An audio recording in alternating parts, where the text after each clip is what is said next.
साथियों नमस्कार। क्या आपने कभी सोचा है कि हिंदू धर्म की हर पूजा विधान या शुभ कार्य में नारियल का ही उपयोग क्यों होता है? अगर जवाब हाँ है तो इस प्रश्न का उत्तर आपको आगे मिलने वाला है, इस वीडियो को अंत तक देखें। नारियल, जिसे श्रीफल या नारिकेल भी कहते हैं, दक्षिण भारत के तटीय राज्यों में बहुतायत मात्रा में पाया जाता है।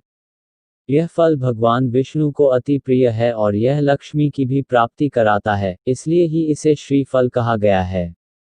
नारियल को भगवान शिव के प्रतीक के रूप में भी जाना जाता है। इसके ऊपर बनी आंख जैसे 3 आकृतियां शिव के त्रिनेत्रों की प्रतीक हैं, और वही इसकी आकृति जिसका ना कोई आदि और ना अंत है, वो महादेव के स्वरूप का प्रतीक है। नारियल को पूजा आदि में कलश के ऊपर रखते हैं, तभी कलश संपूर्ण माना जाता है।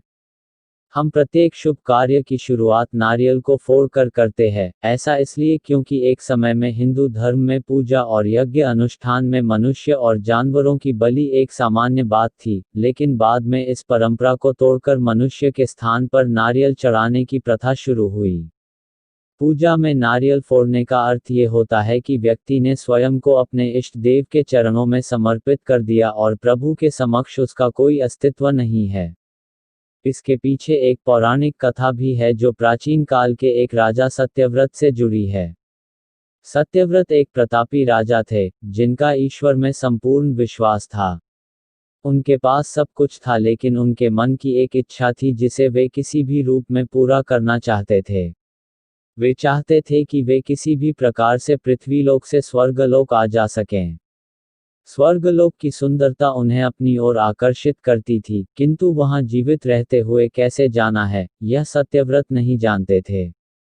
एक बार ऋषि विश्वामित्र तपस्या करने के लिए अपने घर से काफी दूर निकल गए थे और लंबे समय से वापस नहीं आए थे। उनकी अनुपस्थिति में क्षेत्र में सूखा पड़ गया और उनका परिवार भूखा प्यासा भटक रहा था।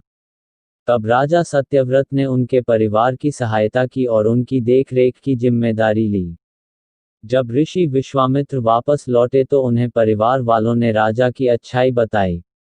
वे राजा से मिलने उनके दरबार पहुंचे और उनका धन्यवाद किया।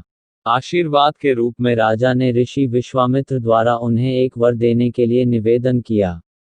ऋषि विश्वामित्र ने भी उन्हें आज्ञा दी।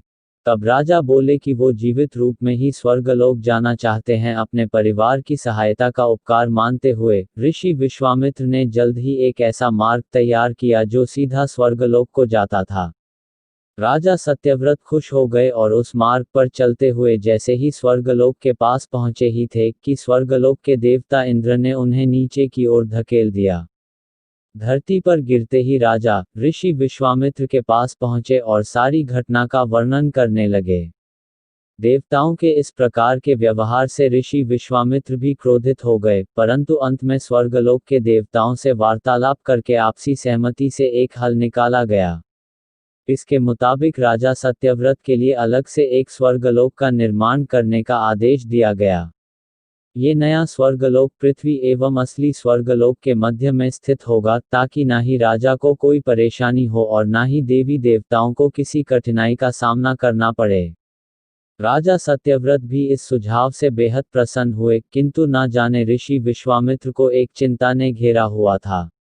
उन्हें यह बात सता रही थी कि धरती और स्वर्गलोक के बीच होने के कारण कहीं हवा के जोर से यह नया स्वर्गलोक डगमगा ना जाए। यदि ऐसा हुआ तो राजा फिर से धरती पर आ गिरेंगे। इसका हल निकालते हुए ऋषि विश्वामित्र ने नए स्वर्गलोक के ठीक नीचे एक खंबे का निर्माण किया, जिसने उसे सहारा दिया।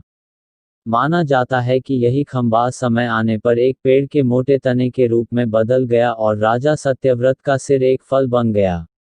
इसी पेड़ के तने को नारियल का पेड़ और राजा के सिर को नारियल कहा जाने लगा।